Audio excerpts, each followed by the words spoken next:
Party మారాల్సిన అవసరం నాకు లేదు అంటున్న ఎంపీ ఆదాల ప్రభాకర్ రెడ్డి. అవాస్తవ ప్రచారాలను నమ్మవద్దు. వైఎస్ఆర్సీపీ అభ్యర్థిగా రూరల్ నుంచి నేనే పోటీ చేస్తున్నా అంటున్న ఎంపీ ఆదాల ప్రకటన. Doctor BR Ambedkar community hall నిర్మాణ పనులకు శంకుస్థాపన చేశారు. నెరవేరిన పేద బడుగు బలహీన వర్గాల ప్రజల కలలు. నేతాజీ నగర్ లో 1.40 కోట్లతో అభివృద్ధి నిర్మాణ పనులకు ఎంపీ ఆదాల ప్రభాకర్ రెడ్డి శ్రీకారం చుట్టారు. కమ్యూనిటీ హాల్ నిర్మాణంకు కృషి చేసిన ఎంపీ ఆదాలకు ప్రత్యేక కృతజ్ఞతలు. అభివృద్ధి ప్రదాత ఆదాలకు ఘన స్వాగత సుమాంజలి పలికిన 33వ డివిజన్ ప్రజలు.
బలంగా ఉండే మీకందరికి కూడా అండగా ఉండే ప్రభుత్వం అని కూడా మీకు ఈరోజు తెలియజేస్తున్నాను.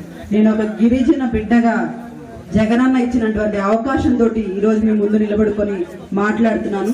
అదే విధంగా మా ఆరాధ్య దైవమైనటువంటి అంబేద్కర్ గారి కమ్యూనిటీ హాల్ 18 సంవత్సరాలు అయింది అని ఒక అన్న చెప్పారు. 18 సంవత్సరాల నుంచి జరగలేదని ఈ రోజు జరుగుతుందంటే అది కేవలం జగన్మోహన్ రెడ్డి గారి దయ వల్లని మీ అందరికి కూడా తెలియజేస్తున్నాను. ఈ రోజు మా ఎస్టీలకు కానీ ఎస్సీలకు కానీ ఎటువంటి అవకాశాలు ఉండవు, కానీ రిజర్వేషన్స్ మాత్రమే ఉంటాయి. ఇంత రిజర్వేషన్ అని ఉంటుంది. ఎస్టీలకి ఎస్సీలకి కానీ కాలనీస్ ఉంటాయి, అక్కడికి ఎవరు వచ్చి చూసే పరిస్థితి ఉండదు. కానీ ఈరోజు మన ఎస్టీ కాలనీలో రోడ్స్ పడుతున్నాయి, మనకి ఇంటి దగ్గరికే తీసుకొచ్చి సంక్షేమ పథకాలు అదిగిస్తున్నారు. అదేవిధంగా మనకి ఏ సమస్యలున్నా తెలుసుకొని పరిష్కరిస్తున్నారు. ఇలాంటి ప్రభుత్వాన్ని మనం అందరం కూడా ఆశీర్వదించాలి. ఈ రోజు మా ఆరాధ్య దైవమైనటువంటి అంబేద్కర్ గారికి ఈరోజు కమ్యూనిటీ హాల్ ఇక్కడ కడుతుంటే ఈ జనవరి 19వ తేదీ విజయవాడ నాడి బోర్డులో అంబేద్కర్ గారి విగ్రహం 125 అడుగుల విగ్రహాన్ని పెట్టి నలుమూల నుంచి చూసినా కూడా ఆయన రూపాన్ని మా మధ్యలో తలపించే విధంగా ఈ రోజు పరిపాలన సాగిస్తున్నారు. అటువంటి ఒక మంచి కార్యక్రమానికి శ్రీకారం చుట్టారు జగన్మోహన్ రెడ్డి గారు. ఇలాంటి మా ఎస్టీ మైనార్టీలందరూ కూడా ఇలాంటి పాలనని ఎప్పుడు మాది అనుకునే విధంగా ఈరోజు పరిపాలన సాగిస్తున్నారు. అదే విధంగా మన రూరల్ నియోజకవర్గానికి వస్తే, రూరల్ నియోజకవర్గానికి ఆదాల ప్రభాకర్ రెడ్డి గారు నాయకుడు అంటే ఎలా ఉండాలి, రాజకీయం అంటే ఎలా చేయాలి అన్నదానికి నిదర్శనంగా పనిచేస్తారని కూడా తెలియజేస్తున్నాను. అభివృద్ధి కానీ సంక్షేమం కానీ ప్రజలకు ఎటువంటిది ఉపయోగపడుతుంది అనే ఆలోచనలో ఆయన ముందుంటారు. ప్రజలకి ఎప్పుడు అందుబాటులో ఉండే విధంగా ఆయన పనిచేస్తారు. అటువంటి నాయకుడిని మనం అందరం కూడా ఆశీర్వదించాలి. రాబోయే 24 ఎన్నికల్లో మనకి ఎమ్మెల్యే అభ్యర్థిగా వచ్చాడు అని మనం అందరం కూడా సంతోషపడాలి, గర్వపడాలని కూడా తెలియజేస్తున్నాను. ఇప్పుడు ఏదైతే అభివృద్ధి జరుగుతుందో దానికి ఎన్నో రెట్లు జరుపుకునే అవకాశం మన చేతుల్లో ఉందని కూడా మీ అందరికి కూడా తెలియజేస్తున్నాను. రాబోయే ఎన్నికల్లో ఆదాల ప్రభాకర్ రెడ్డి గారిని భారీ మెజార్ తోటి రూరల్ నియోజకవర్గం నుంచి గెలిపించుకుంటే మన రోడ్స్ కానీ, మన అభివృద్ధి కానీ, సంక్షేమం కానీ ఏ విధంగా ఉంటుందో ఇప్పుడు మించి ఎన్నో రెట్లు ముందుకెళ్లే విధంగా ఉంటుందని కూడా తెలియజేస్తున్నాను. ఈరోజు కులానికి, మతానికి, వర్గానికి, పార్టీలకి అన్నింటికి అతీతంగా పనిచేస్తూ ఈరోజు అన్ని పార్టీలు కానీ, అన్ని కులాలు కానీ, అన్ని మతాలు కూడా అందించే విధంగా సంక్షేమం అందిస్తున్నారు. ఆనాడు రాజ్యాంగం రాసినటువంటి బాబాసాహెబ్ అంబేద్కర్ గారి రాజ్యాంగం గ్రామ పరిపాలన రావాలి అన్నదాన్ని ఈరోజు నిరూపించి వాలంటరీ వ్యవస్థ ద్వారా, సచివాలయం వ్యవస్థ ద్వారా ప్రతి ఇంటికే తీసుకొచ్చి అందిస్తున్నటువంటి జగన్మోహన్ రెడ్డి గారికి మీ అందరి ఆశీస్సులు ఉండాలి. అదేవిధంగా మన రూరల్ నియోజకవర్గం నుంచి ఎమ్మెల్యే అభ్యర్థిగా పనిచేస్తూ ముందుకు వస్తున్నటువంటి ఆదాల ప్రభాకర్ రెడ్డి గారికి మనం అందరం కూడా అండగా ఉండి భారీ మెజార్ తోటి గెలిపించుకొని మన జగన్మోహన్ రెడ్డి గారికి మీ ఇంటి బిడ్డకైనటువంటి బహుమతిగా ఇవ్వాల్సినటువంటి బాధ్యత మీ అందరి మీద ఉందని కూడా తెలియజేసుకుంటూ నాకు కూడా అవకాశం కల్పించినందుకు పెద్దలకి ధన్యవాదాలు తెలియజేస్తున్నాను. ముఖ్యంగా ఈ డివిజన్ లో పెద్ద నన్ను ఆస్వాదించి 9 మందికి ఆ రోజు నెల్లూరు నుంచి కార్పొరేటర్లుగా టికెట్ ఇవ్వడం జరిగింది. 9 మందిని మోసపూర్తితనంగా గెలిచే వాళ్ళు కూడా వాడగొడితే నేనొక్కడిని ఆ రోజు కార్పొరేటర్ గా ఆదాల ప్రభాకర్ రెడ్డి వర్గం నుంచి నేనొక్కడిని 2005లో గెలవడం జరిగింది. గెలిచిన తర్వాత మీ అందరికీ తెలుసు వెంగళరావు నగర్ ఎట్లుండేదో. 32, 33 డివిజన్లు ఎక్కడ చూసినా కూడా కర్తం చెట్లు, మట్టి రోడ్లు, కాలువలు లేవు, సక్రంగా స్కూల్ బిల్డింగ్ లేదు. ఏ విధంగా అధ్వానమైన పరిస్థితుల్లో ఉండిందో మీ అందరూ తెలుసు.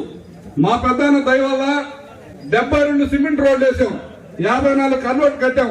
రాత్రి ఈ రూట్ లో ఇదే దగ్గర ఉన్నటువంటి 18 ఇళ్లని నిలను పూల్ చేసి పట్టాలు లేకుండా చేసేస్తే తెల్లారి లోపల మళ్ళీ పెద్ద ఆయన పట్టుకొని ఇక్కడున్న ఇళ్లకన్నిటికీ మొత్తానికి పట్టాలు రాపించి అందరికి పట్టాలు ఇప్పించాం. ఇట్లా అనేకమంది ఈరోజు చూస్తే స్కూల్ బిల్డింగ్ బ్రహ్మాండంగా ఎక్కడ చూసినా బ్రహ్మాండం అభివృద్ధి. ఎందుకంటే భవిష్యత్తులో చెప్పేది ఏంటంటే ఇక్కడ ఉన్నటువంటి 33, 32 డివిజన్లో వర్తమాన రాజకీయాలు ఉన్నారు కాబట్టి ఇటు మేఘనాథ్ సింగ్, ఇటు అవినాష్, ఇంకా పాలకీర్తి రవి ప్రసాద్ వీళ్ళందరూ కూడా వర్తమాన రాజకీయాల్లో ఎదుగుతున్నారు. కాబట్టి మీరందరూ కూడా పెద్ద ఆయన చేసిన అభివృద్ధి పనులు ఏ విధంగా పెద్ద ఆయన పెట్టుకొని ఏ విధంగా అభివృద్ధి పనులు చేశాను తమ్ముడు చెప్పాడు రమేష్. 18 సంవత్సరాల నుంచి ఎంతోమని అడుగు మేము కూడా అడిగాం పెద్ద ఆయన్ని. అప్పుడు అడిగితే ఇస్తామని ఇంకా ఖచ్చితంగా చేస్తామని చెప్పాడు. దీనికి అంటే కొన్ని పరిస్థితుల వల్ల మళ్ళా ఎలక్షన్లు రావడం, మళ్ళా వెళ్ళిపోవడం జరిగింది అనమాట.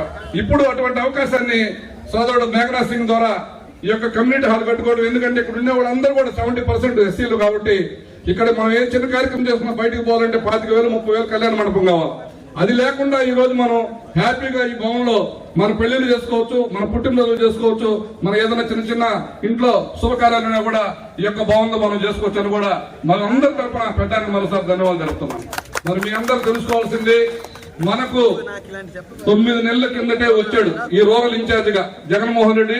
అన్నా నువ్వు నాకు కావాలా పార్లమెంట్ కాదు, నెల్లూరు జిల్లా, నెల్లూరు రూరల్ నుంచి, నువ్వు టౌన్ నుంచి, నెల్లూరు రూరల్ నుంచి నువ్వు పోటీ చేసి నువ్వు నా పక్కన అసెంబ్లీలో ఉండాలని చెప్తే పెద్ద ఆయన వచ్చి 9 నెలలు ఎడకి వచ్చి రూరల్ ఇన్ఛార్జ్ తీసుకున్న తర్వాత 150 కోట్ల రూపాయలతో రూరల్ అభివృద్ధి జరిగింది 9 నెలలలో.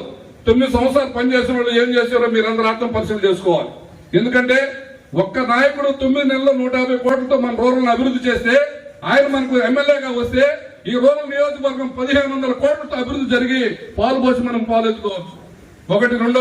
రెండో పాయింట్, ఆయన మహిళా పక్షపాతి. ఆయన ఎక్కడున్నా కూడా మహిళలు బాగుండాలి. ఎందుకంటే మహిళ బాగుంటే ఆ కుటుంబం బాగుంటుంది, ఆ బిడ్డలు బాగుంటారు, ఆ ఇంట్లో భర్త పద్ధతిగా ఉంటాడు, 10 రూపాయల డబ్బులు బ్యాంకులో ఉంటాయి. వాళ్ళు ఎప్పుడు కూడా మహిళలు బాగుంటేనే బాగుండని చెప్పి ఎవరు వచ్చినా కూడా గట్టిగా మహిళలు ఉండే ప్రాంతానికి మహిళలు ఉండేది వరకున్నా కూడా ముందు వాళ్ళు చేయడా అంటారు. అటువంటి మహిళా పక్షపాతి కాబట్టి మీరందరూ తల్లులు, మహిళా తల్లులందరూ కూడా ఆస్వాదించాలా. 2024లో మహిళా ప్రతి బూత్ నుంచి ఆదాల ప్రభాకర్ రెడ్డి గారికి వచ్చే మెజార్టీ 32-33లో మర్చిపోని చరిత్ర రాయాలని కూడా రూరల్ నియోజకవర్గంలో మీ అందరికి మనం చేస్తున్నాం. మూడోది, 9 నెలల్లో వస్తే క్రైమ్ రేట్ మీరు ఒకసారి చూడండి. గతంలో పేపర్ చూస్తే, టీవీ చూస్తే పొడుచుకోవటం, రక్తపాతాలు, మటర్లు, మానభంగాలు, చైన్లు లాగేయటాలు ఇవన్నీ. ఈ 9 నెలల్లో మీరందరూ ఆలోచించండి. టీవీలు చూస్తుంటారు, పేపర్లు చదువుతుంటారు, సోషల్ మీడియాలో ప్రతి ఒక్కరు కూడా ఫోన్లు చూస్తున్నారు. ఒక చైన్ స్నాకింగ్ లేదు, ఒక మటర్ లేదు, ఒక మానభంగం లేదు, పోలీసుల్లో కేసులు లేవు. చూస్తే ఎంత ప్రశాంతమైన వాతావరణం మనకిచ్చాడు ఆదాల ప్రభాకర్ రెడ్డి. మీరందరూ అర్థం చేసుకోవాలి. ఈ రోజు ఈ రాష్ట్ర ముఖ్యమంత్రి జగన్మోహన్ రెడ్డి. మూడోది ఏంటంటే, జగన్మోహన్ రెడ్డి గారు సచివాలయ వ్యవస్థ పెట్టి ప్రతి 50 ఏళ్ళకి ఒక వాలంటీర్ బిడ్డను పంపించి మీ సమస్య గతంలో 14 సంవత్సరాలు ముఖ్యమంత్రి చేసినప్పుడు ఎవరన్నా చేశారమ్మా ఈ వాలంటీర్ వ్యవస్థ? ఎవరన్నా వచ్చి మీ ఇంటికి వచ్చి నీకు రేషన్ కార్డు ఉందని అడిగారా? అమ్మా నీకు వచ్చి పింఛన్ ఇస్తామని చెప్పారా? లేదు ఇంకోటి నీ బిడ్డకి పుట్టినరోజు సర్టిఫికేట్ ఇస్తామని చెప్పారా? ఈ రోజు జగన్మోహన్ రెడ్డి ఏర్పాటు చేసిన వాలంటీర్ వ్యవస్థ, సచివాలయ వ్యవస్థ భారతదేశ చరిత్రలోని ముఖ్యమంత్రి, ఏకైక ముఖ్యమంత్రి ఉన్నంటే జగన్మోహన్ రెడ్డి గారు. మరి ఆరోగ్య సురక్ష, మరి ఆలోచించండి. మీ ఇంటికి వచ్చి ఒక డాక్టర్ వచ్చి నీకు బీపీ చెక్ చేసిన రోజులు ఉన్నాయి, ఎవరన్నా చూసారు?